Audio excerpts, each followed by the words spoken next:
आप देख सकते हैं कि ये पूंछ का दरिया है जिसका पानी हजारों लोग पी रहे हैं, मगर अब यही पानी जहर बन चुका है क्योंकि म्युनिसिपल काउंसिल पूंछ की जानिब से पूरे टाउन का कूड़ा दरिया के किनारे डंप किया जा रहा है। सबसे पहले तो ये है कि यहाँ पर within A radius of 1 kilometre के एरिए में जितने भी लोग यहाँ पर रहते हैं वो तो ना खाना खा सकते हैं, ना चैन की नींद सो सकते हैं, ना बैठ सकते हैं। यहाँ पर इतनी स्मेल और इतनी मक्खियाँ हैं कि दिन को कोई भी आदमी अपना खाना बैठ के नहीं खा सकता। पूंछ शहर से गुजरता हुआ ये दरिया सदियों से मजहबी अकीदत और पाकीज़गी की अलामत समझा जाता है। यही दरिया जो कभी साफ शिफा पानी और रूहानी तकद्दुस की पहचान था, अब कूड़े के ढेरों तले दम तोड़ रहा है।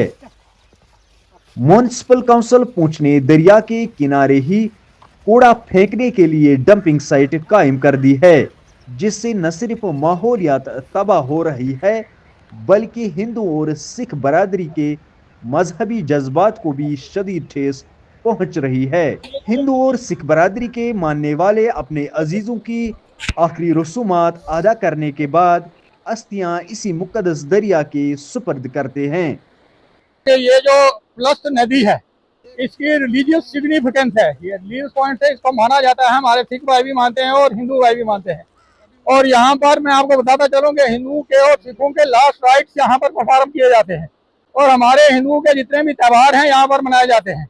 तो जिस दिन हमारे हिंदुओं का चौथा होता है 4th डे, डेथ के बाद 4th डे, उसके बाद जो बची हुई अस्थियां हैं सारी की सारी अस्थियां जो है हरिद्वार में नहीं ली जाती। जो अस्थियां बची हुई होती हैं इंसान की ह्यूमन बॉडी की, वो यहाँ पर इस दरिया के अंदर डाली जाती हैं। तो बड़ी बदकिस्मती की बात है कि यहाँ पर इतना कचरा होने के बावजूद ये हमारे लोगों की, हम अपने बुजुर्गों की अस्थियां जो है इस पर डालते हैं और ये हमारी डिस्ट्रिक्ट एडमिनिस्ट्रेशन जो है इसका कोई संज्ञान नहीं ले रही है। हमारे जितने सिख भाई हैं वो अपनी बुजुर्गों की जिसकी भी डेथ हो जाती है अपने नियत की, उसकी अस्थियां जो है वो इसी पवित्र नदी के अंदर जो है जल प्रवाह की जाती है।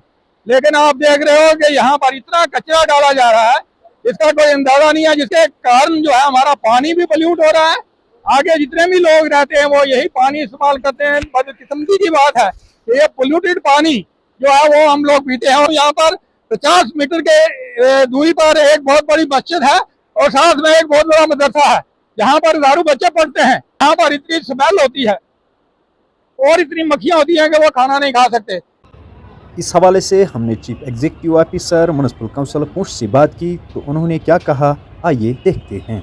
हमने पुंछ में जो सॉलिड वेस्ट के डिस्पोज़ल को लेके ख़ास तौर से जो काम किया है उसके बारे में आपको जानकारी देना चाहता हूँ कि जो हमारा MRF इस्टेब्लिश होना है उसके लिए identification of lands final stage पर है और hopefully within no time हम लोग लैंड हमें अलॉट हो जाएगी और हमारा काम चलेगा, जिसके लिए हमारे पास जो रिक्वायर्ड फंड्स हैं वो हमारे पास हैं।